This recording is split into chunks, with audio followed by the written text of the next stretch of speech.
Today we are starting with test 3 review problems. I have uploaded this sample problems on As You Learn so you can find that. So question 1 says that what does this symbol means?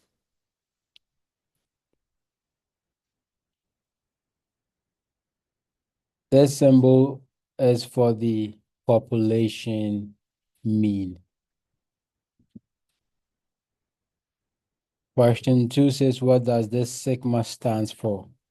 This is the population standard deviation. And so it means that sigma squared also stands for the population variance.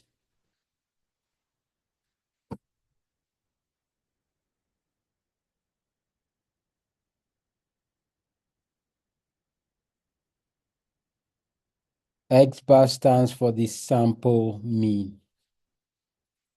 So the sample mean is X bar. It could be Y bar.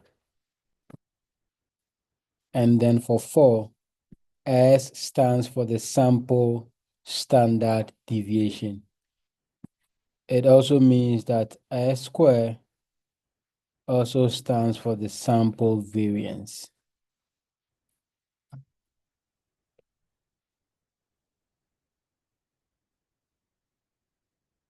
We've dealt with many symbols. If we see P, this is population proportion.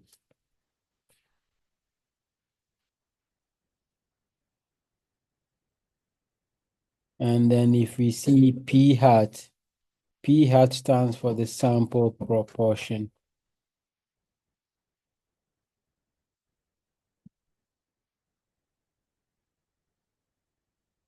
If we see alpha stands for significance level or type 1 error.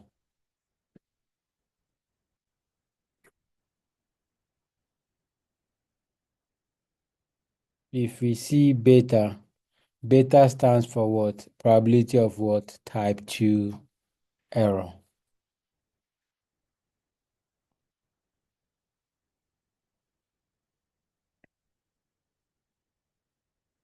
Question 5 says that we should find the confidence interval for P. So to find the confidence interval for P, all that we have here are formulas. What is the right formula? So when you go to chapter 16 slides,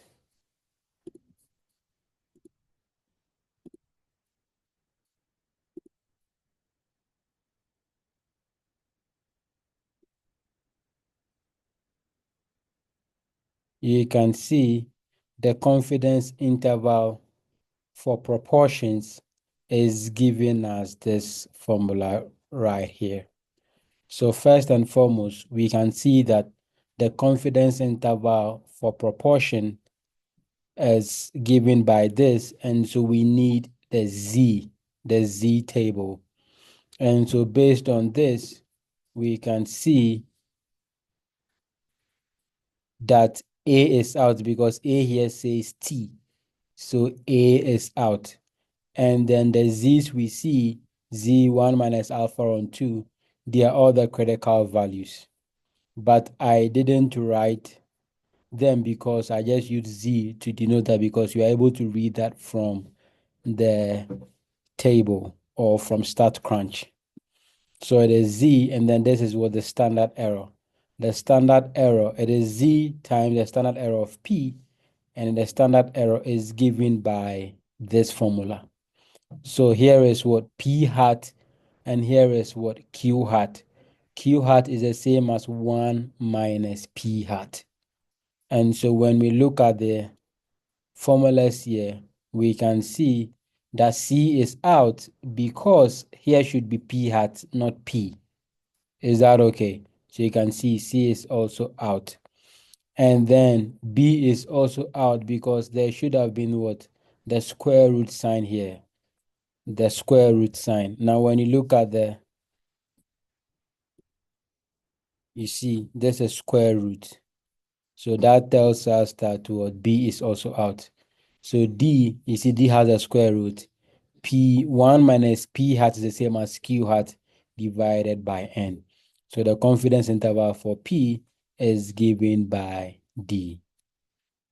Now let's get to 6.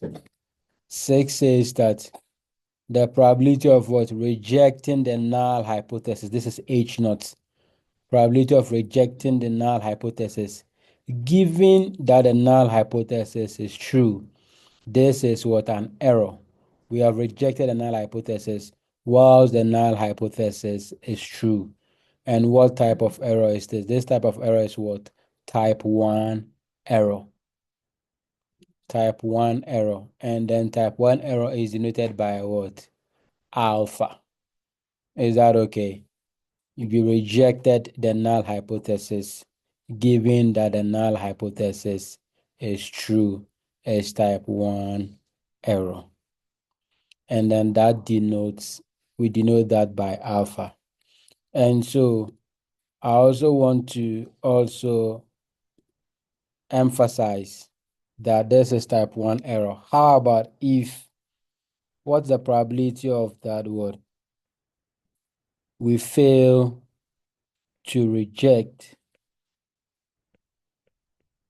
H naught when HA, the alternative, is true. What type of error is this? This is type 2 error. Is that okay? If you fail to reject the null hypothesis whilst the alternative is true, that is type 2 error. And so type 2 error is denoted by what? Beta.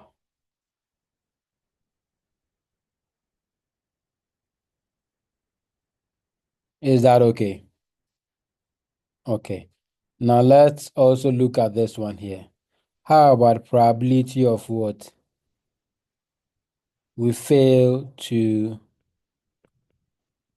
reject the null hypothesis when the null hypothesis is true. This is a good decision, isn't it? Because you have failed to reject the null hypothesis whilst the null hypothesis is true. So this is the same thing as 1 minus alpha.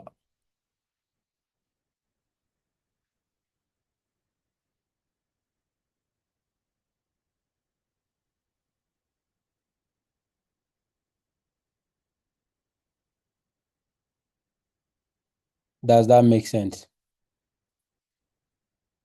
If you fail to reject the null hypothesis whilst the null hypothesis is true, that is a good decision. That is what 1 minus alpha. But if you reject the null hypothesis while the null hypothesis is true, that is an error. That is a type 1 error. Type 1 error is denoted by what? Alpha. Now, if you fail to reject the null hypothesis whilst the alternative is true, that is a type 2 error. And type 2 error is denoted by beta.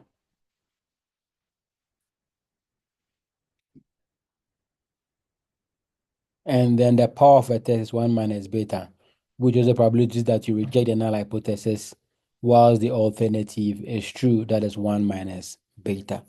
You can look through your slides on those ones.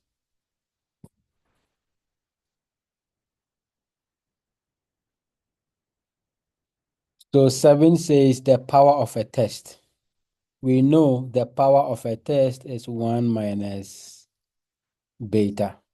What is the power of a test? The power of a test is the ability of the test to reject the false null hypothesis. Is that okay? So the power of a test is reject H naught when HA is true. Reject the null hypothesis whilst the alternative is true. So this is also a good decision. And this is the power of a test. The power of a test is given by 1 minus beta. So you should know that the power of a test is given by 1 minus beta, or 1 minus the probability of what committing a type 2 error. So this is the power of the test.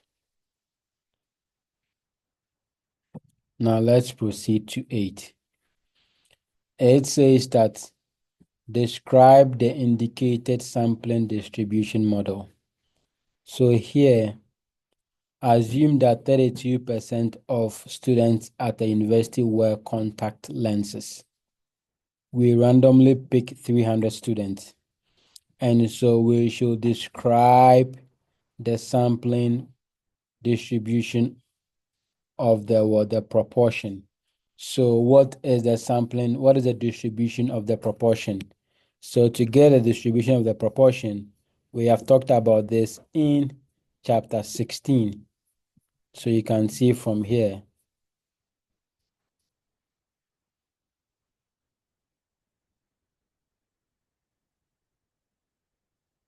You can see this is the distribution of the proportion. You can see this is the distribution of the proportion. So it means that the distribution of the proportion is modeled by the normal distribution. The normal distribution with a mean of P and a standard deviation of square root of PQ divided by N. So based on that problem, which is this problem here, so we can see that B is out. B is out because here it says binomial. Is that okay? But the distribution of the proportion is what? Normal with a mean P. So we can see from here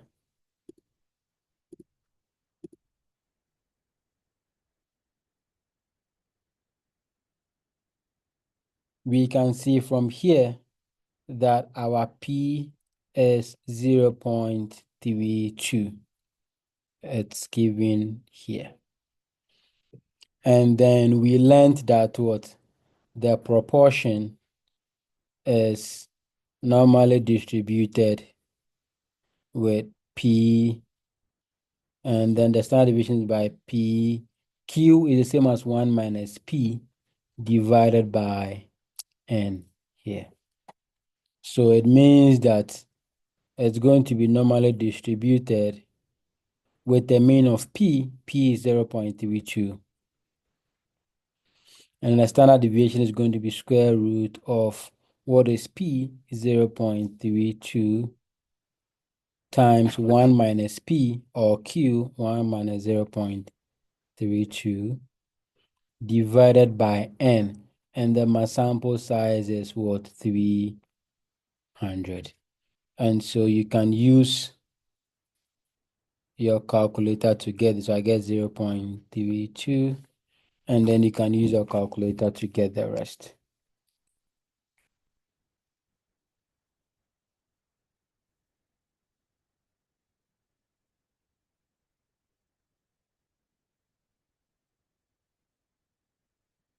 So do 0.32 times 1 minus 0.32 divided by 300.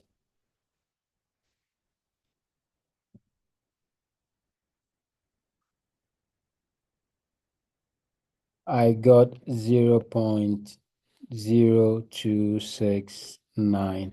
So you can see it is D, because this is 32%, and this is the same thing as 2.7% if you round to 1 decimal places. So that is D. Good. Now let's get to 9. So to get to 9, we are told that we should assume that 15% of students in university wear contact lenses, and we randomly pick 200 students. What is the probability that more than 16% of this sample wear contact lenses? So to find that, we first need to find the mean, the standard deviation, and then we can use StatCrunch to find this probability. So we can see from here that the mean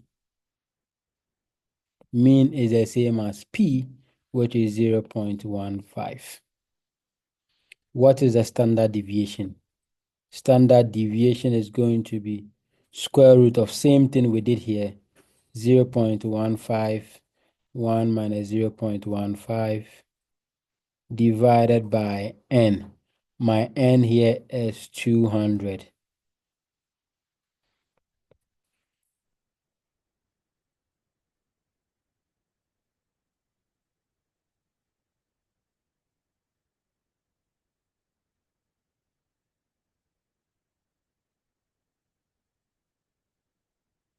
So when I did that, I got a standard deviation of 0.02524.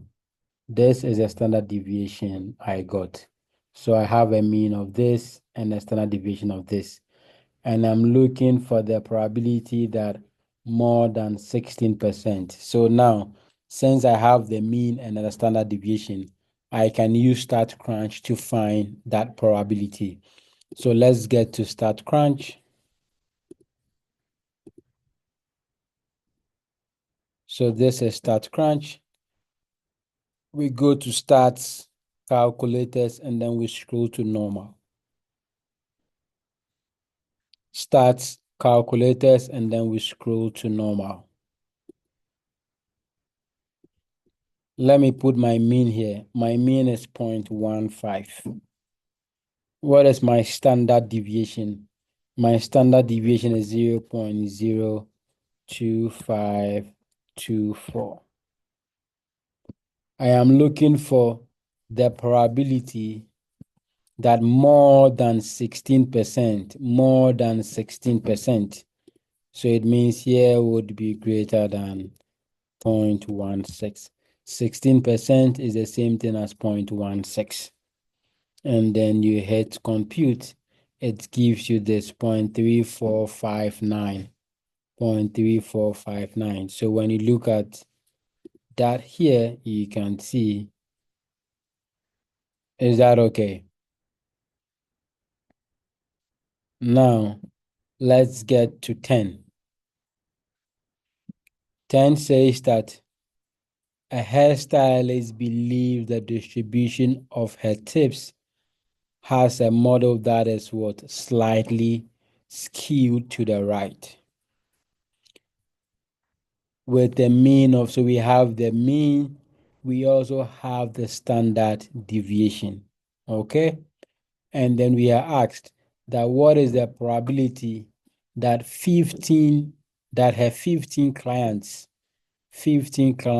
this weekend will tip an average of less than 12, an average. It's key to understand this. So these 15 clients will tip an average. So first, let's look at the sampling distribution for the sample mean. The sampling distribution for the sample mean is given by this here. So I write that formula down. So I write the sampling distribution for the sample mean is given by X bar normal with a mean of mu. The standard deviation is given by standard deviation divided by square root of n. And so based on that problem,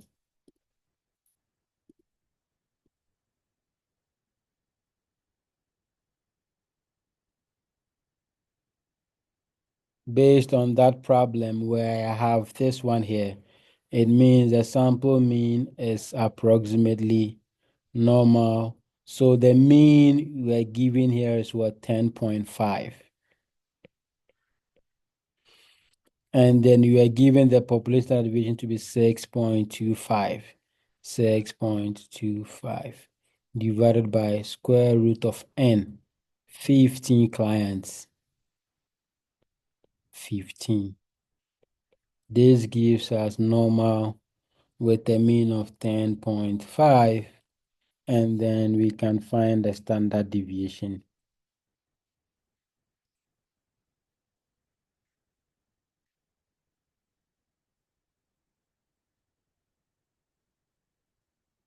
So when I did this, I got 1.6137. So that is the mean, and then this is the standard deviation. Now we can go to StatCrunch and then So now we can go to StatCrunch and find the probability that 15 clients this weekend will tip an average of less than $12. So we come here, we still go to start calculators and still normal. Start calculators and still normal. Let's put in our mean. Our mean is 10.5.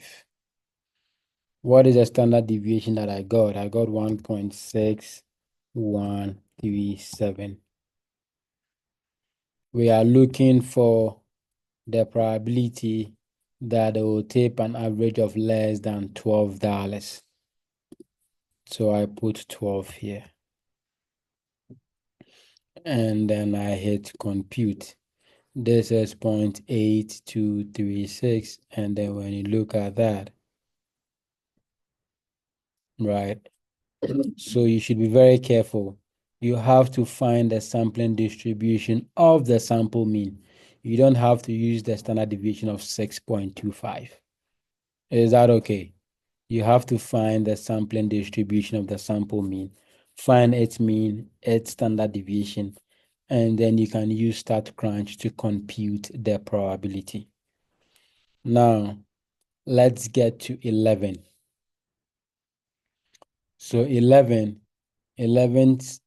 says that a survey of 865 voters in one state reveals that 408 favor the approval of an issue before the legislature.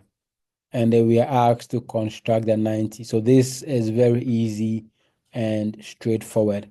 It should also tell you that you are dealing with what? Proportions. Is that okay? Because some people favor and other people would not favor. Is that okay? So this is direct. So we can use StatCrunch. So it's your responsibility to be able to figure out that this is a proportion problem, and then you should be able to know how to solve this problem using StatCrunch. These are problems, you shouldn't get them wrong on the test. So we go to StatCrunch, stats, proportion stats. This is just one sample because we only have one sample available. Is that okay? And then we go to one sample, we go to what? With summary. And then when you read our problem here, it says that 865 voters and then 408 favor. So it means that our X, or the number of successes, is 408. And then the number of observations is 865. 865. 865. What do we want? We are looking for the 95% confidence interval. So I just skip this and I click on this. I make sure that the level here is what? 0.95. Is that okay?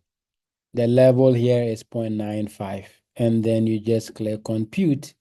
This is the lower limit. This is the upper limit. So you can see the lower limit is 43.8. The upper limit is 50.5. 43.8, 50.5. So this is direct. Let's get to 12. So 12, it says that suppose the national mean weight for 3-year-old girl is 30 pounds with a standard deviation of 5 pounds. And then a pediatric office takes a sample of this, records their weight, and finds the mean. We should describe the sampling distribution for this mean. We already know the sampling distribution for the mean is given by this. Is that okay? And so when we look at this problem, we can see clearly that B is out. We can also see clearly that A is out because we have the informations we need to compute that. So the sample mean is approximately normal with a mean of mu and then a standard deviation of this divided by root n. So we can see from here that the mean is 30. And then all we need to do is to compute the standard deviation. How do we compute the standard deviation? The standard deviation is computed by sigma divided by root n. So we can see from here, our sigma is 5 divided by n. The square root of n is 100. Is that okay? The square root of 100 is 10. 5 divided by 10 is 0.5. That gives you D.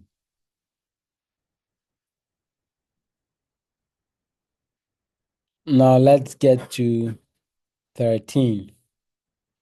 13 says that data in 1980 showed that 45% of the adult population never smoked cigarettes. So this is the data in 1980. Now, in 2004, a national survey interviewed a random sample of what? 4,000 and found that 52% had never been smokers. So they interviewed 4,000 and found that 52% had never been smokers. We should create a 95% confidence interval for the proportion of adults in 2004 who had never been smokers. So we can see this is also same, we are still on the proportion. So we can see that to be able to do that, we go to start crunch. Proportion starts one sample with summary. And then when we look at this, we can see it's 52% of 4,000. So to be able to get the number of successes, we can do 0.52 times 4,000. Number of observations is 4,000. Is that okay? This is how I got the number of what? Yeah, you're supposed to enter number of successes, not proportion. That is why I did 0.52 times 4,000. This would give you the number of successes. Is that okay? And then we are interested in the confidence interval. So I come here and then we are looking for the 95% confidence interval.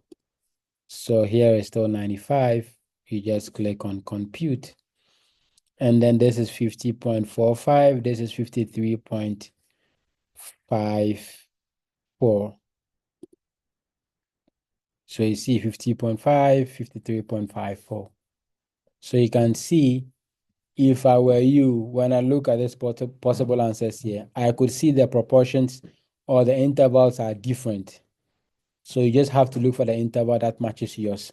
But if the intervals were the same or some were the same, you have to be able to read and then see which of them interprets the confidence interval appropriately. Remember, the confidence interval is about the what? The true proportion. Let's get to 14.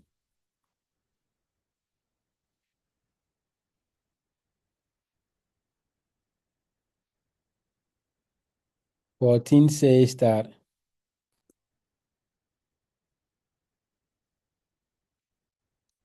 a weight loss center provided a loss for 72% of its participants. So the center leader decides to test a new weight loss strategy on a random sample size of what? 140 and found weight loss in 78% of the participants. So this is a sample proportion. Now we should test the hypothesis. So you have to first ask yourself, what is the appropriate hypothesis to use? Now, this is the true proportion. So we can see the weight loss provided weight loss for 72% of its participants. And so they decided to test a new weight loss strategy. What does that mean? It means that they are looking for a strategy that is going to increase this 72%, isn't it? So we can clearly see that the hypothesis is H naught P equals 0.72. The alternative should be what? Greater than 0.72. And so we can clearly see based on that, A, B, C is out. So the null hypothesis is 0.72. The alternative is P greater than 0.72. So since we have that, we need to go find our Z and then the P value. So to be able to do that, we go to start crunch, same approach. Let me start. So start proportion start one sample with summary. And then here is 0.78 times 140. Here is 140. Here is 0.72. Here is greater than 0.72. You just need to make sure that it matches here. And then we hit compute. So if you do that, this is our test statistic. This is our p-value. And so from here, we can see, you see the test statistic here is what? 1.58. 1.58. And then the p-value is 0.0569. So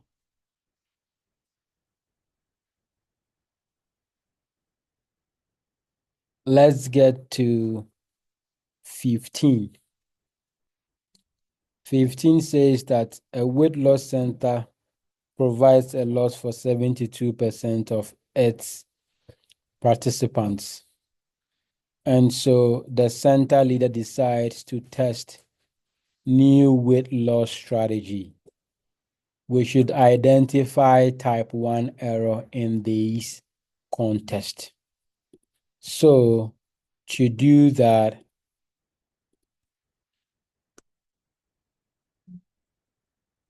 we can see that the hypothesis here is H naught P equals 0.72. The alternative P greater than 0.72. We are asked to identify the type 1 error in this contest. You have to ask yourself, what is type 1 error? Type 1 error is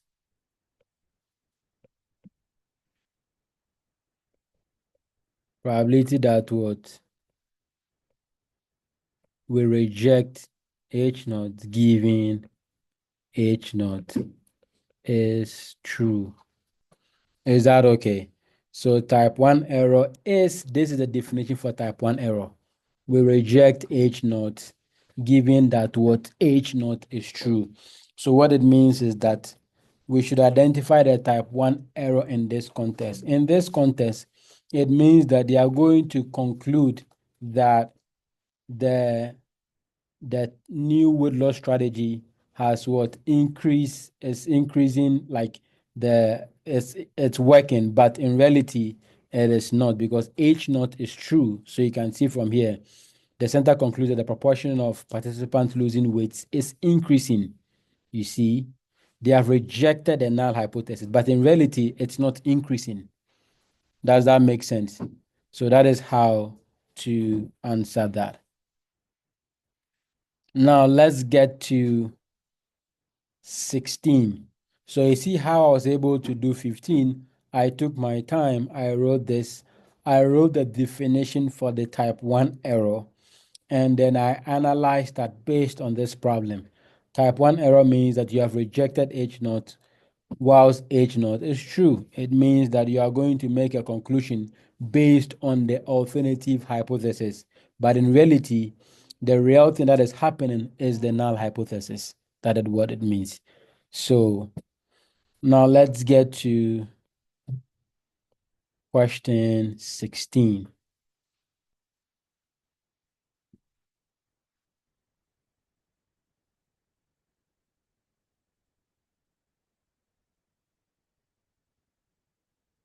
16 says that a survey of randomly selected college students found that 70 out of 106 freshmen and then 88 out of 121 sophomores surveyed had purchased textbook for the past year. We should construct the 98% confidence interval for the proportion. So we can see that here we are going to do the proportions, the confidence interval for what? The two samples proportions, because we have freshmen and sophomores. Is that okay? And so to do that, we just have to go to StatCrunch.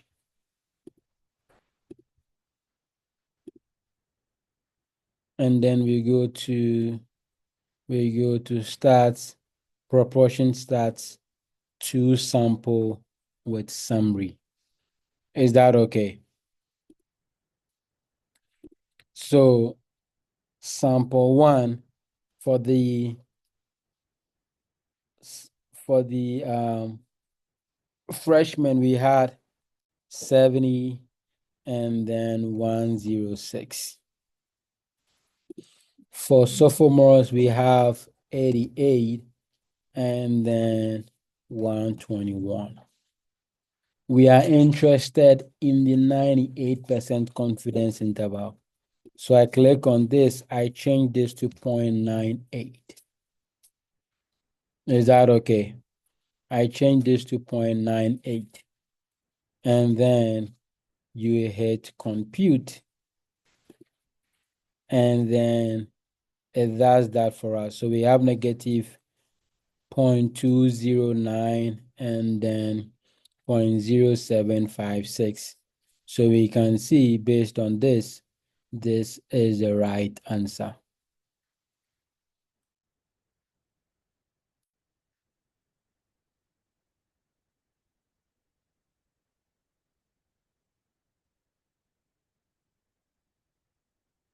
Okay, now let's get to 17. So 17, we are told that this is a two sample z-test for two population proportions. So they've even given you the idea. If you can't also see it, you can see P1 and P2 here. Is that okay? So a poll reported that 30% of 60 Americans between the ages of 25 and 29 had started saving money for retirement. And then of 40 Americans surveyed between the ages of 20 to 24, 25% has started saving money for retirement. And so we can see we are going to compute the p-value and then make a conclusion based on the p-value.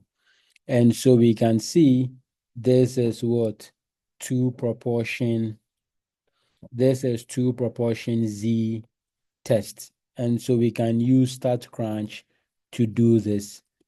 So StatCrunch starts proportion stats to sample with summary. We click on that. And so for the first one is 0.30, 30% of 60 Americans, 60. And then here is what? 60. Sample 2 is the out of 40 Americans, 25%, 0.25 times 40. And then here is 40. You don't have to mix them up. Now, in as much as here is P1 equals P2, it is the same thing as P1 minus P2 equals 0. Is that okay? It is the same thing. Here is the same as P1 minus P2 is not equal to 0. And so we can do that from here. P1 minus P2 equals 0. P1 minus P2 is not equal to 0. And then we can click on compute. And when we do that, you see, look at our p-value, 0.5854, 0.5854. So now this is 0.5854. Based on the p-value, we can see that we have eliminated many of the options. We are just left with B and then E. Is that okay? We are left with between B and E because they have similar P values. Is that okay? Now, what conclusions can we make? Is the P value here smaller or larger? It's larger because this is what, 0.5. Is that okay? And when it's larger, what does it mean? We fail to reject the null hypothesis. And anytime we fail to reject, it means that what? There is what? Insufficient evidence that there is what difference. So it means that there is no difference in the proportions. That is what it means. There is no difference in the proportions. And then this just explains what the p-value means. So when you look at that, it was competing between B and then E. So there is no difference in proportion. There is about 58.4% chance of seeing the observed difference. Now let's get to 18. 18 says that we should write the null and the alternative hypothesis. At a local university, only 62% of the original freshman students graduated in 4 years. Has this percentage changed? So this is very easy. So you can see P equals 0.62. P is not equal to 0.62. So has this percentage changed? This percentage could increase or decrease. Is that okay? So this is a what? A two-tailed hypothesis. So that is how to do that. Let's do one more. So here it says that a pollster wishes to estimate the true proportion of US voters who oppose capital punishment. How many voters? They are asking you about the sample size. Is that okay? How many voters should be surveyed in order to be 95% confident that the true proportion is estimated to be within, so this is the margin of error, 5%. Is that okay? So we have to look through our slides. I think we have that formula too.